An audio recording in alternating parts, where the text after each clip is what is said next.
The last 2 decades have seen a marked increase in European car ownership, the freedom to travel that many had not previously experienced. However, this positive growth has far outstripped the efforts of town and city planners to accommodate the volume of today's traffic. It's a situation that has encouraged the increasing use of one particular automotive development, the automatic gearbox.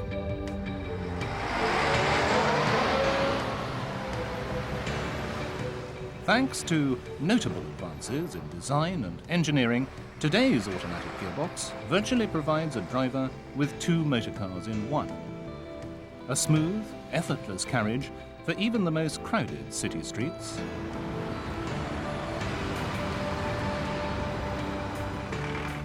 While out on the open road, it can be used as a slick manual transmission for more robust driving, in preference to leaving it to its own devices. No surprise that the automatic is proving so popular.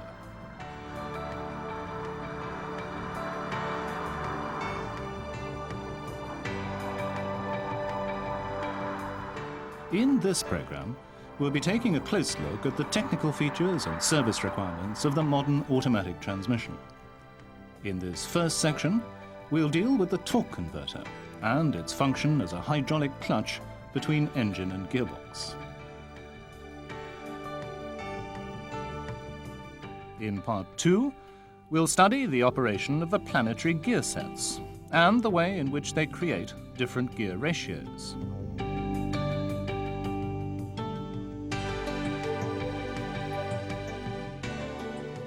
In the third part, we'll look at the various clutches and bands that are used with those Planetary gear sets to help create the different gear ratios.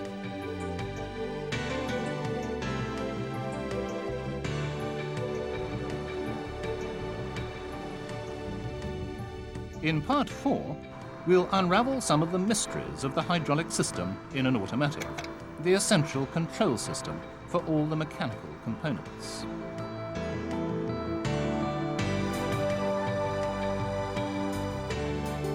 In part 5, we'll look at some of the key diagnostic actions you may need to undertake on customers' cars.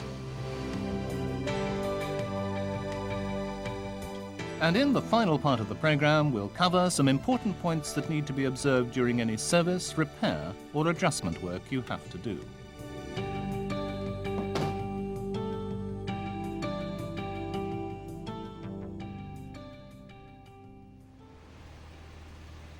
This program is based on the latest version of Ford's A4LD automatic transmission.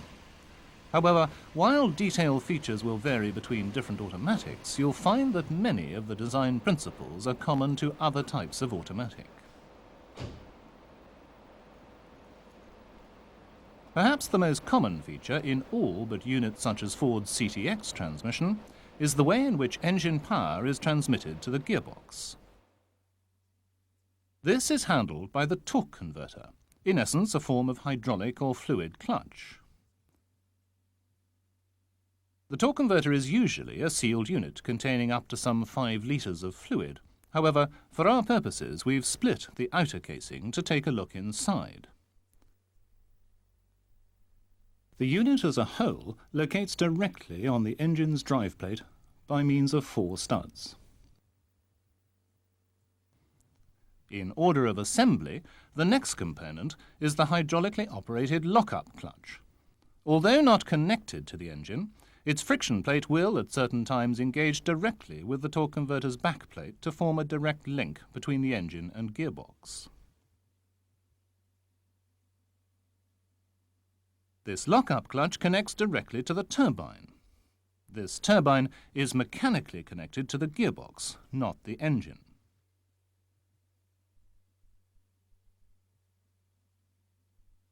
There's a reactor with its heavily curved vanes. This is also a one-way clutch that can only spin in the same direction as the engine. And lastly, there's the impeller. It forms the other half of the torque converter housing and so is connected directly to the engine. And as we'll see, its inner curved vanes act as a centrifugal pump. As we've mentioned, the torque converter as a whole is in reality a sealed unit that is bolted directly to the engine flywheel. The gearbox and its bell housing locate on the engine in much the same way as any manual transmission. Once in position, it can be seen that while engine power can turn the body of the torque converter, the turbine that is connected to the gearbox doesn't necessarily turn. So that engine power can reach the gearbox, the torque converter is filled with hydraulic fluid, which is driven by the impeller towards the turbine. At very low speeds, the force of the fluid has little or no effect on the turbine. But as engine speed increases, the impeller turns faster, the force of the fluid acting on the turbine increases, and the turbine is set in motion. Engine power now reaches the gearbox. As the fluid returns from the turbine, it strikes the curved vanes of the reactor. Instead of turning with the force of the fluid, the reactor's one-way clutch holds it still. The angle of its vanes redirect the flow of fluid on its return to the impeller. That is, until the turbine reaches approximately 9/10 impeller speed, at which point the reactor turns with the impeller and turbine.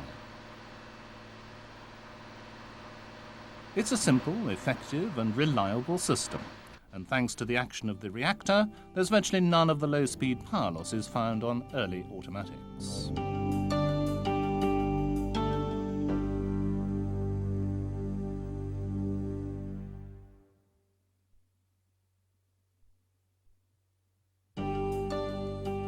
On a manual transmission, different gear ratios are achieved by engaging individual gear wheels of different sizes. The automatic, however, is slightly different. The various gear ratios are achieved through the use of planetary gear sets, occasionally one set, but more often a combination of two or more. A planetary gear set has three separate parts to it: an outer ring gear, or annulus. There's an inner sun gear. And between the ring gear and sun gear, the planet gears are positioned on a carrier so that they can turn on their own axes and also circle the sun gear. Different gear ratios are achieved by directing engine power to one or more of these elements and preventing another element from turning. A low ratio output is achieved by first directing power to the sun gear. At the same time, the ring gear is prevented from turning. The low ratio output comes from the planet carrier, which is being driven via its pinions by the sun gear.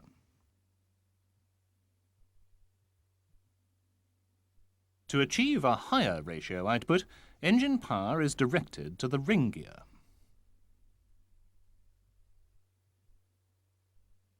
This time, the sun gear is prevented from turning.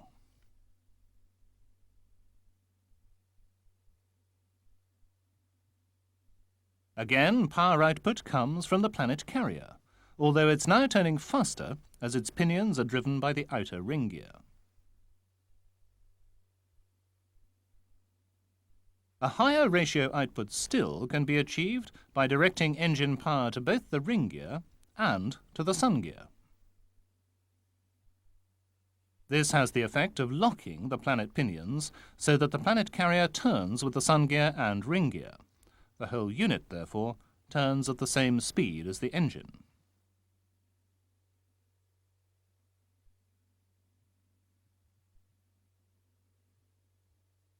To achieve reverse, engine power is directed to the sun gear. This time, the planet carrier is prevented from turning, although its pinions are turned by the sun gear. They act on the ring gear, turning it in the opposite direction to engine rotation, so that the reverse gear output comes from that ring gear.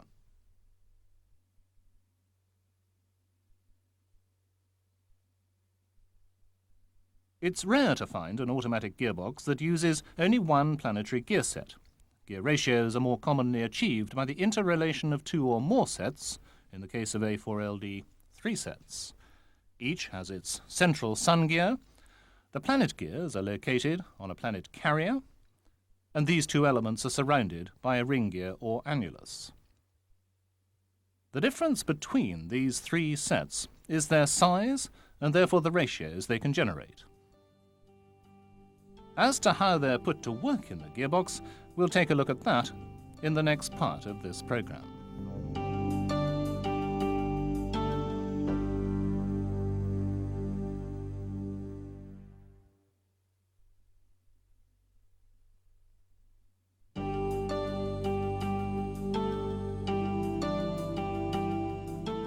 An automatic gearbox uses a sophisticated system of clutches and brake bands to prevent different parts of its planetary gear sets from turning, and so create different gear ratios.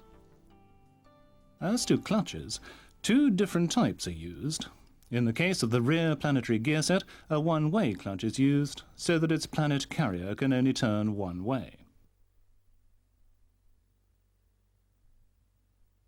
The ring gear sits inside the one-way clutch drum, and the planet carrier engages with the castellated rim of that drum. This unit locates at the rear of the gearbox, and its link to the output shaft is via the ring gear of the planet set. The planet set's sun gear is carried separately. It still engages with the planet gears but spins freely on the output shaft. When the output shaft turns in the direction of engine rotation, the one-way clutch allows the planet carrier to turn as well. However, in manual low and reverse, when the output shaft turns against engine rotation, the one-way clutch drum prevents the planet carrier from turning. All in all, there are 2 one-way clutches in this gearbox, the second being used in the same way with the overdrive planetary gear set at the front of the gearbox. The second type of clutch uses friction plates interleaved with or separated by steel plates. The steel plates have outer castellations which engage with the inner rim of the clutch drum and turn with it. The drum itself contains a hydraulic piston assembly that can compress the plates of the clutch pack so that they all turn together. When the pack is compressed, power is relayed to the next drive component via the inner splines of the friction plates. There are 3 of these clutch units: the forward clutch, which engages the intermediate shaft with the intermediate planetary ring gear in all forward gears; the reverse and high clutch, that connects the hub of the forward clutch with the front and rear planet sun gears to help create third, fourth and reverse; and the overdrive clutch, which counteracts the overdrive one-way clutch to give engine braking in first, second and third when these gears are selected manually. All work in the same way. While these clutches engage one component to another, a series of brake bands are used to prevent components from turning. The low and reverse band locates at the rear of the gearbox and holds the drum and therefore the rear planet carrier stationary in reverse and manual low. The other 2 bands, although of a different design, nonetheless perform the same job. The overdrive band holds the overdrive sun gear. The intermediate band holds the sun gear of the second and the rear planetary gear set. All 3 of them are operated hydraulically. In the case of the overdrive and intermediate bands, one end of each band locates on an adjuster, while the other end locates on a hydraulically operated strut that squeezes the band tight to stop a component turning.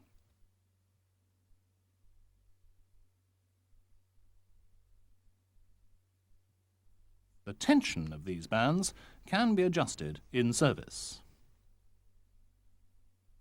The low and reverse band is operated in much the same way as the other 2.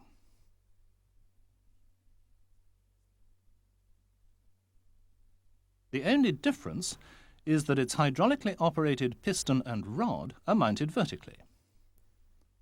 Its adjustment procedure is also slightly different. The servos for the intermediate and overdrive bands are located on the opposite side of the gearbox to the adjusters.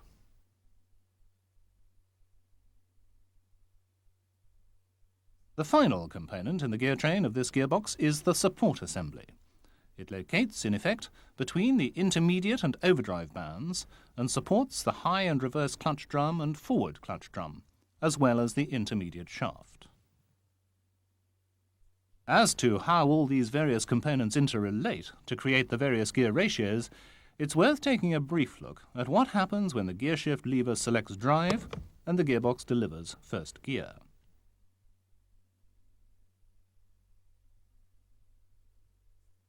Power from the turbine in the torque converter flows along the input shaft. The overdrive one-way clutch is locked to turn in the direction of engine rotation. The overdrive planet carrier, therefore, turns with the engine and power passes via the one-way clutch to the intermediate shaft. With the forward clutch applied, power from the intermediate shaft is directed to the ring gear of the second planetary gear set. The planet carrier in this gear set is held stationary, so the planet pinions turn the sun gear in the opposite direction to the ring gear. This sun gear drives just the planet pinions of the rear planet set, because the one-way clutch stops the planet carrier from turning. This action turns the third planet set's ring gear in the same direction as the engine. This ring gear then turns the output shaft, but with a reduced rate of turn to create the first gear state. It's this interrelation of all the various components, their different combinations at different times, that creates all the gear ratios that are required. And we'll be looking at how these combinations are selected in the next part of the program.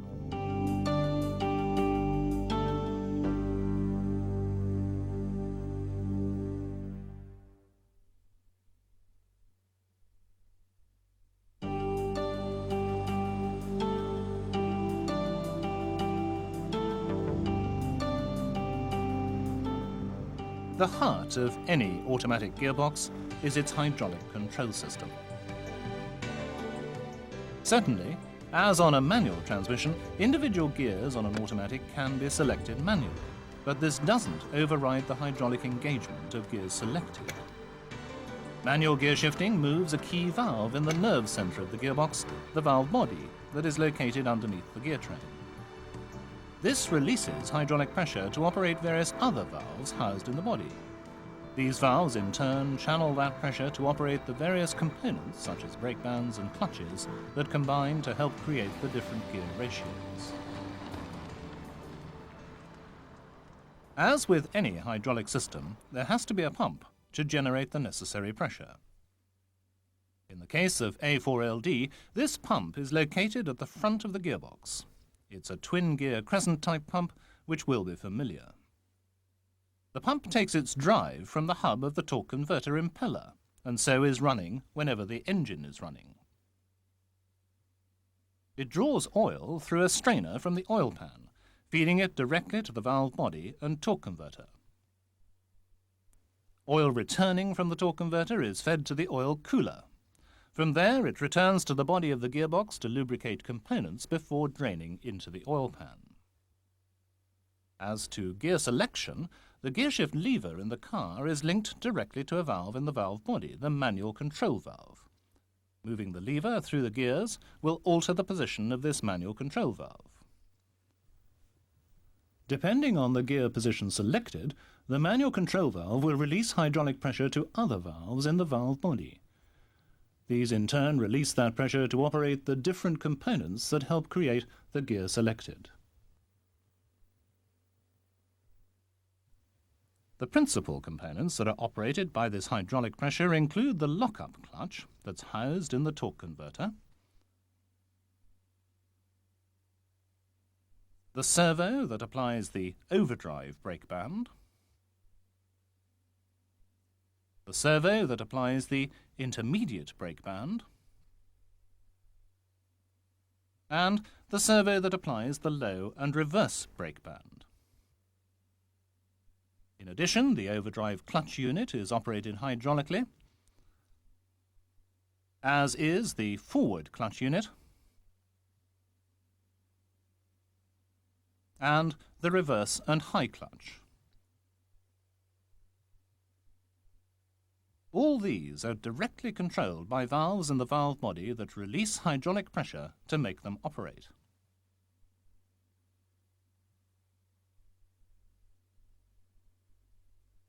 To look in a little more detail at what happens when the gear selector lever is moved into drive, this shifts the manual control valve into its corresponding position. Hydraulic pressure is released to certain valves in the valve body. These, in turn, release pressure to the hydraulic piston assembly that applies the forward clutch. This creates first gear when the gearbox is in full automatic mode, notably in drive.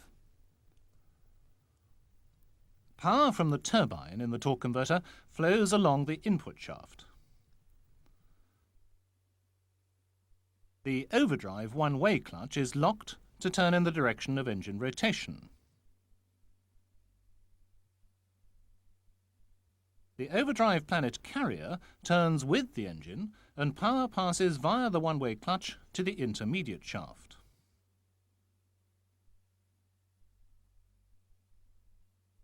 With the forward clutch applied, power from the intermediate shaft is directed to the ring gear of the second planetary gear set. The planet carrier in this gear set is held stationary, so the planet pinions turn the sun gear in the opposite direction to the ring gear and engine rotation. This sun gear drives just the planet pinions of the rear planet set because the one-way clutch prevents the carrier from turning. This action turns the rear planet set's ring gear in the same direction as the engine. This ring gear then turns the output shaft, but with a reduced rate of turn to create first gear.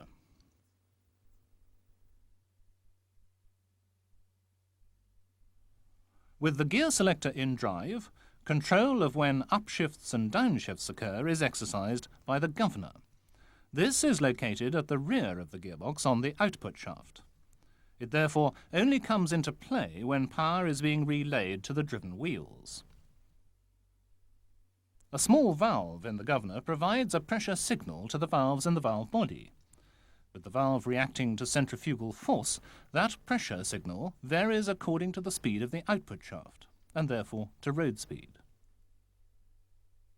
This is achieved by feeding what is known as line pressure to the governor valve. With the output shaft stationary, the valve is closed and the pressure is held in this main hydraulic channel.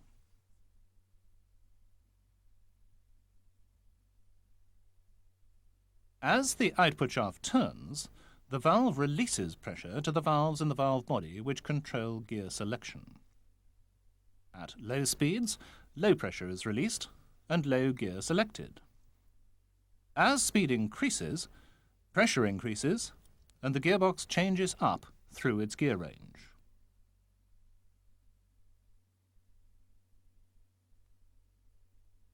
Another key control system is the throttle pressure valve.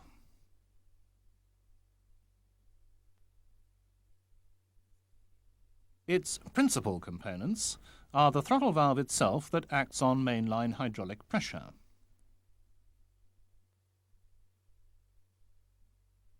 Then there's a pin, and also a vacuum diaphragm unit that is linked to the valve by the pin. The diaphragm unit reacts to inlet manifold pressure. In essence, at idle and when coasting, inlet manifold vacuum is high. There's no throttle pressure, and the valve restricts manual control pressure. No automatic gear shifts take place. But with the engine under load, manifold pressure is low. The diaphragm responds by moving the throttle valve to produce throttle pressure within the appropriate shift valves. To return to the individual gears, with the gear selector still in drive, the manual control valve doesn't change its position to achieve second gear. However, hydraulic pressure is now directed to a different set of valves in the valve body. These in turn release pressure to the forward clutch, and in addition to the servo that applies the intermediate brake band.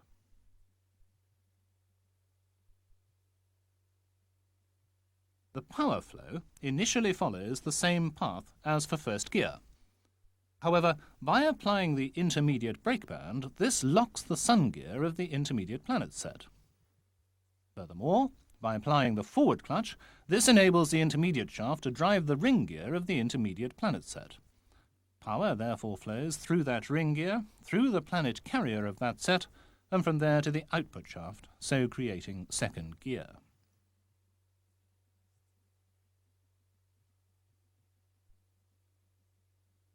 With the gear shift still in drive, once again, the manual control valve doesn't move to achieve third gear. However, hydraulic pressure is now directed to an additional set of valves in the valve body.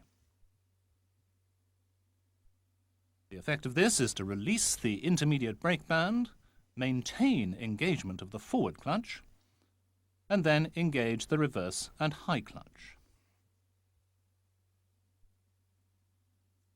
Also in this gear, hydraulic pressure engages the lock-up clutch in the torque converter. The gearbox therefore receives engine power directly via the casing of the torque converter. Power flow initially follows the same path as for first and second gears up to the intermediate shaft.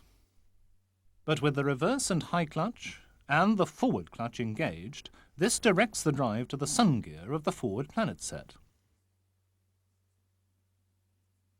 This sun gear drives the planet carrier of that forward planet set, and the planet carrier drives the output shaft at engine speed, the 1-to-1 ratio needed for third gear. Fourth gear in drive still sees the manual control valve in the same position. However, hydraulic pressure is now transferred to yet more valves in the valve body.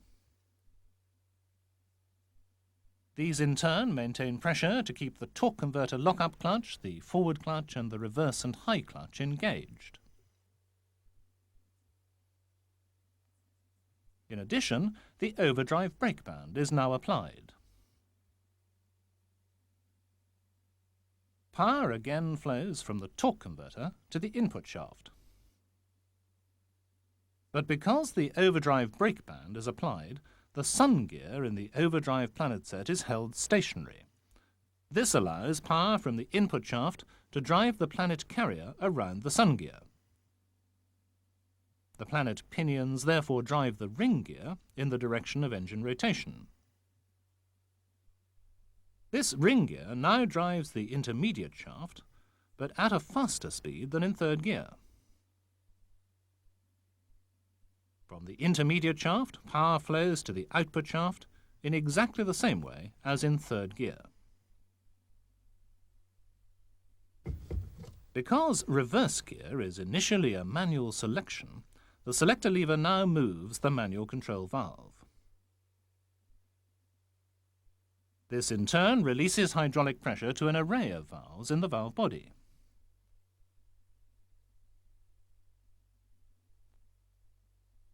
The effect of this is to operate the low and reverse brake band, the reverse and high clutch,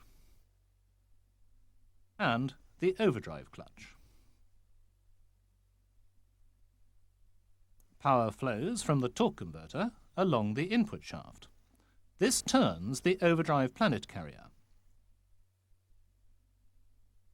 With the overdrive clutch applied and the one-way clutch engaged, power is transmitted to the intermediate shaft.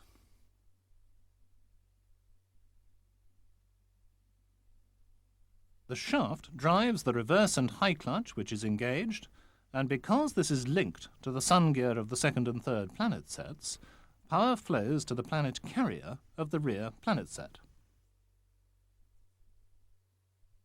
But with this planet carrier held stationary by the low and reverse brake band, its planet carrier turns only the planet pinions, which then turn the ring gear in the opposite direction to the engine. From there, power flows along the output shaft.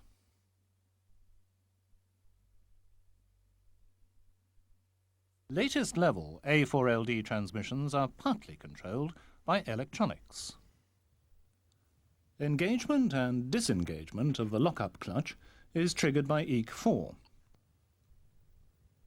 To do so, The module reads such things as road speed, engine temperature, the throttle plate position, even when the car is braking. This function is controlled by the module acting through the lock-up clutch solenoid in the valve body.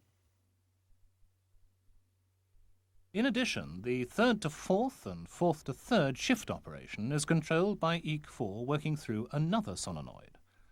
The module reads the speed at which the throttle plate is opened or closed and triggers the solenoid to create an up or down shift.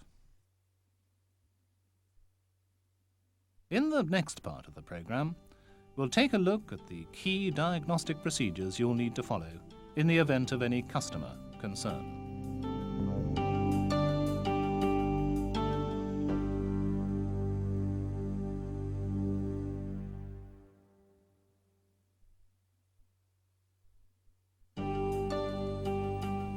Accurate diagnosis of customer complaints on the performance of an A4LD transmission depends on two things. The first is a detailed report from the customer on precisely what problem they're experiencing. The second is that you must follow the step-by-step guide to diagnosing any fault that is laid down in your diagnostic guide. You'll find that most checks you have to carry out should be done with the transmission at its operating temperature of around 65 degrees centigrade. And you should check this as accurately as possible rather than merely assuming the temperature is correct. One of the basic checks you'll have to carry out covers the quality of the fluid in the transmission and also its level. With the engine running, the handbrake and foot brake on, you should first shift 3 times through all gears, finally leaving the selector in park.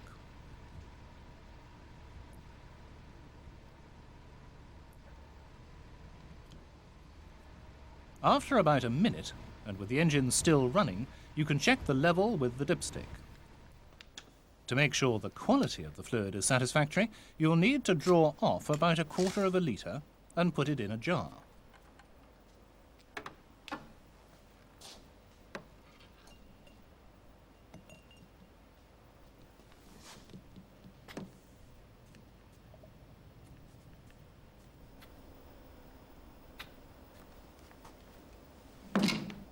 When you first look at the fluid against the light, it should be clear, with a distinct reddish colour, and it shouldn't smell burnt. But if it looks clean, don't assume all is well. Leave the jar on a bench for about 30 minutes.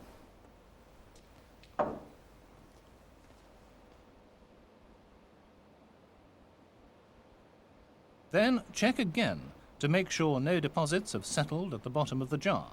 This would indicate excessive wear to brake bands and clutch plates, which would mean dismantling the unit for a more detailed inspection and possible replacement of parts. If all is well, then top up the fluid in the transmission to the required level. The next series of checks cover the hydraulic system pressures, and for 2 of these, you'll need to connect a pressure gauge to A4LD. Where the transmission is fitted to Scorpio, this means disconnecting the exhaust and lowering the transmission.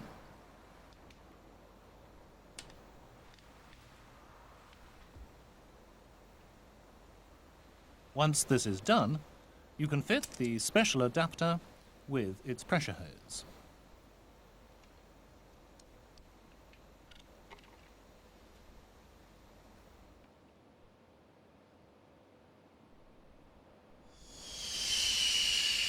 With the car back on the ground, the first test you'll need to carry out covers fluid pressure in the gearbox with the engine at idle.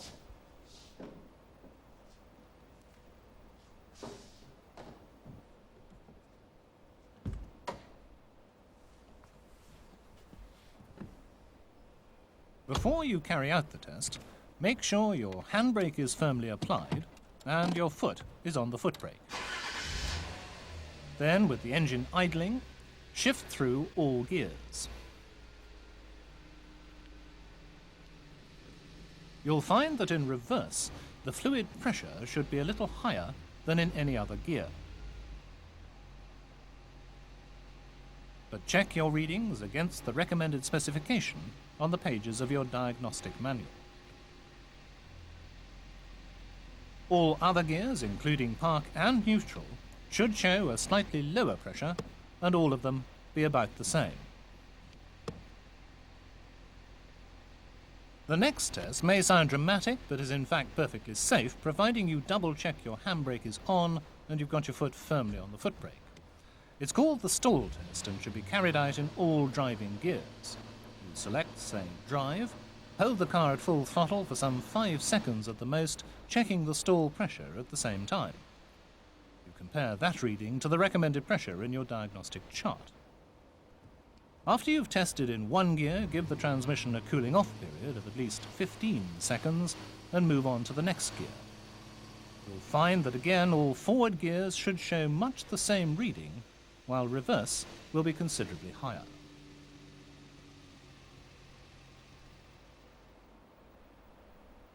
If these pressures are all to specification, then you can move on to a series of road tests. And for one of these, you need to fit a vacuum gauge. The precise point at which the gauge should be connected is detailed in your workshop literature.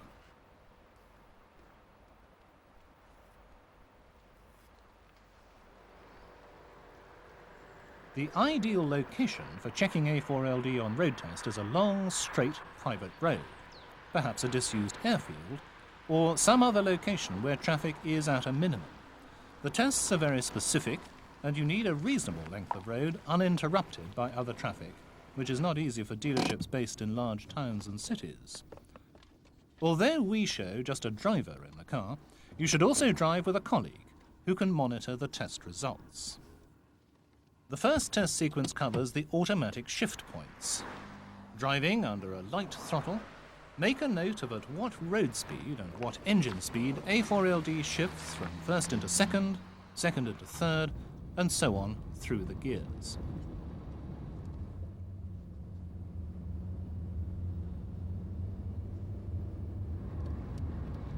In addition, check where the lockup clutch switches in during the sequence. On the Scorpio 24 valve, this ought to be at a road speed of around 70 kph. You can either carry out this test in one run, if you can remember all the shift points, or break it down into a gear or two at a time. Whichever you do, check what you find against your diagnostic charts.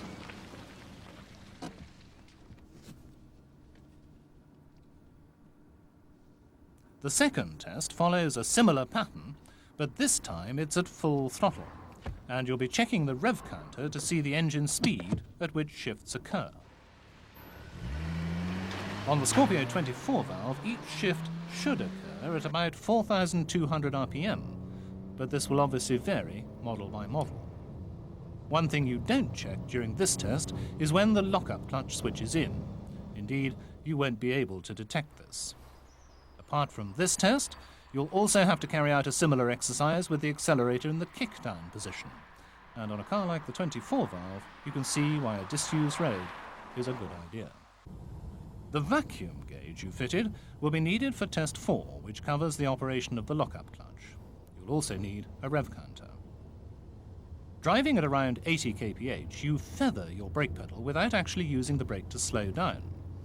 This should make the lockup clutch disengage, which will be shown by a minimal increase in revs and vacuum. Then check your findings against your diagnostic charts.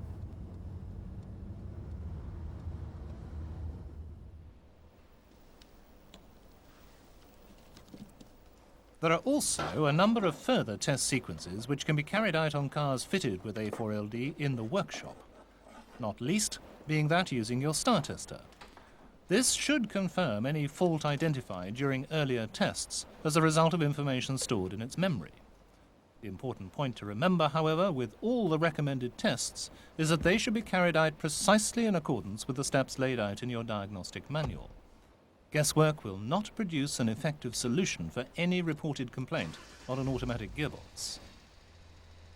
And in the final part of this program, we'll take a look at some of the adjustment and repair operations you may have to carry out.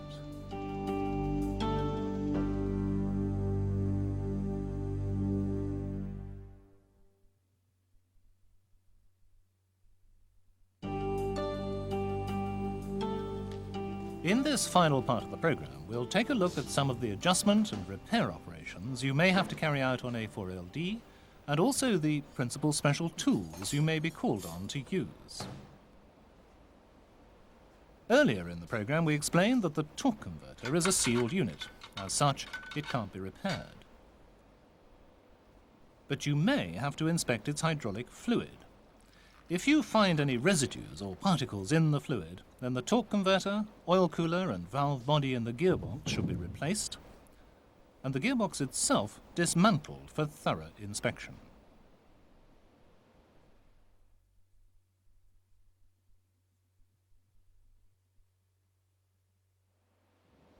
Dismantling the valve body is a job that should be undertaken only if it's absolutely necessary and unavoidable.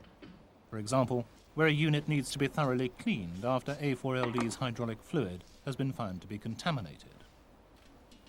The reason for discouraging dismantling and recommending a replacement unit where possible is simply the complexity of the unit itself. The only way to approach such a task is to ensure that you have a specially prepared board laid out to hold all the minute valves, springs and other pieces in exactly the order they're removed from the unit. It must also be clinically clean. It's a painstaking job to dismantle, and even more so to assemble.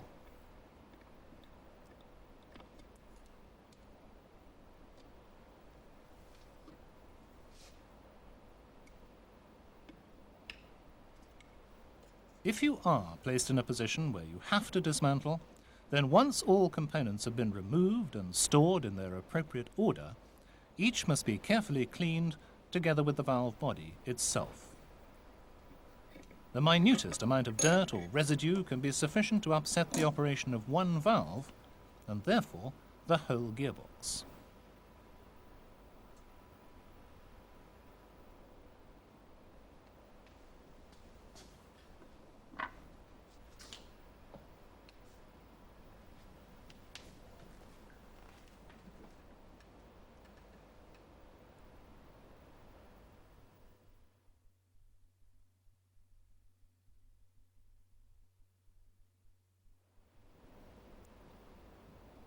When you assemble the valve body, it's important to lubricate all the components with transmission fluid before they're installed. Furthermore, each valve must be checked for free movement once it is installed. An absolute must is to have your microfiche or workshop literature to hand so you can check the correct order of assembly.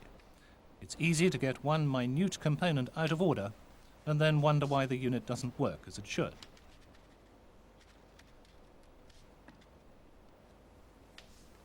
Once all the valves are assembled, a new gasket is a must, and when you come to fit the intermediate plate, it should be aligned with the appropriate special tools. Remember that the valve body is the nerve center of any automatic gearbox, so its precise and accurate assembly is vital to satisfactory operation.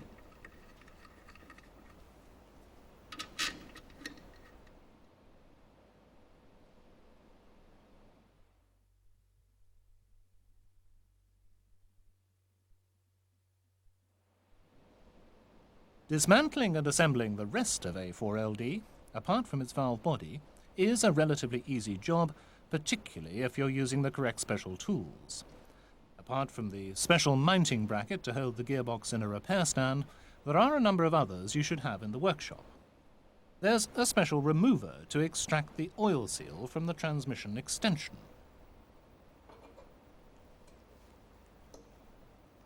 You'll probably be familiar with its use on other components. Installation of a new transmission extension oil seal should be carried out with the special tool provided. Both removal and installation can be carried out with A4LD in the car.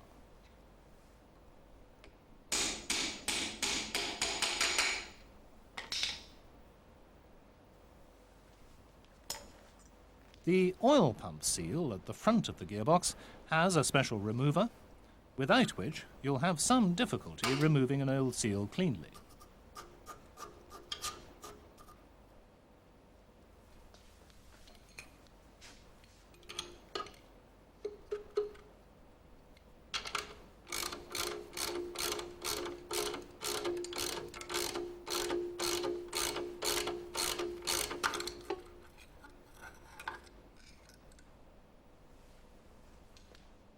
There's also a specific installer for this oil pump oil seal.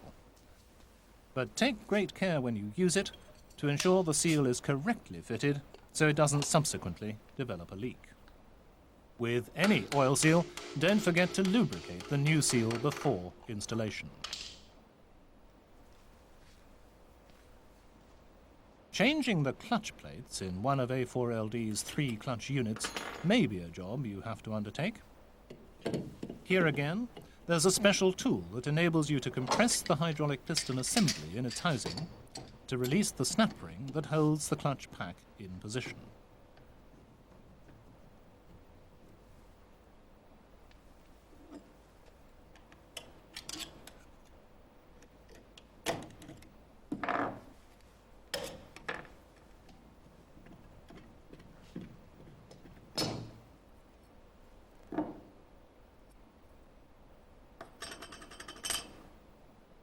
There's a special measuring block to be used with a dial indicator gauge when assembling the oil pump. Although normally fitted to the bell housing through which it picks up its drive from the torque converter, should the bell housing be separated from the gearbox, then the oil pump must also be separated from the bell housing before the two are assembled. The measuring block helps you to establish the precise depth of the pump's surface relative to the edge of the main housing. There's a special guide sleeve you should use when you finally fit the oil pump to the bell housing. This is important to ensure that the pump is correctly centered in the housing.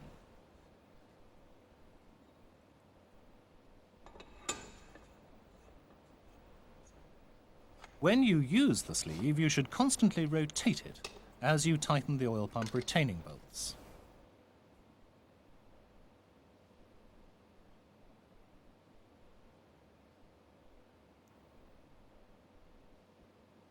As we've seen, there are 2 special centering tools you should use when assembling the retaining plate on the valve body.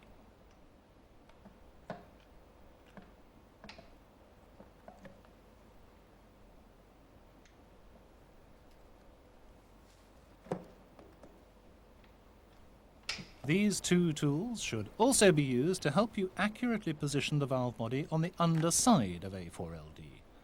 Without them, it's quite possible to misalign this fitting and so disrupt the valve body's hydraulic function.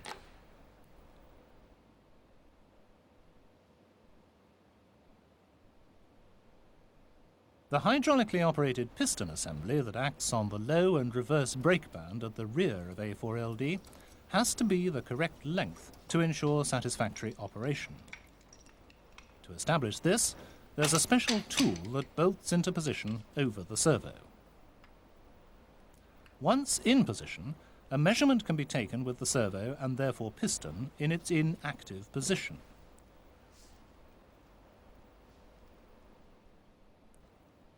Then, using another special tool, the brake band adjuster, the piston can be screwed into its active position and a second measurement taken.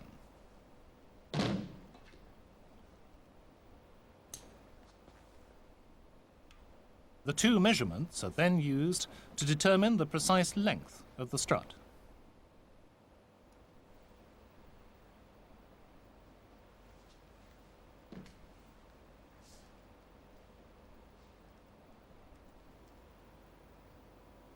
This brake band adjuster must also be used to set the intermediate and overdrive brake bands to the correct tension so that they can effectively lock the components around which they locate. Once the adjusting screw has been tightened to a point where the handle of the tool breaks, you slacken the screw by the specified amount.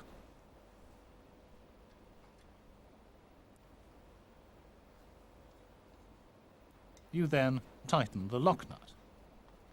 It's a simple adjustment that can be carried out with A4LD in the car.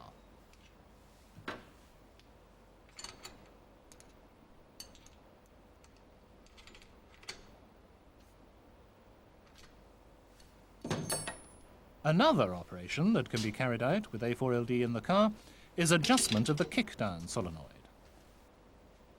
In this case, no special tools are required. The solenoid's fastening screws, though, should first be loosened. In our case, with the unit in a repair stand, we're using a battery to power the solenoid. In the car, you merely need to switch on the ignition and have the accelerator held fully down. You then push the solenoid as far back as the cable will allow, ease it slightly forward to release the tension on the cable and tighten up the fastening bolts. Turning off the power to the solenoid will confirm that it's working correctly.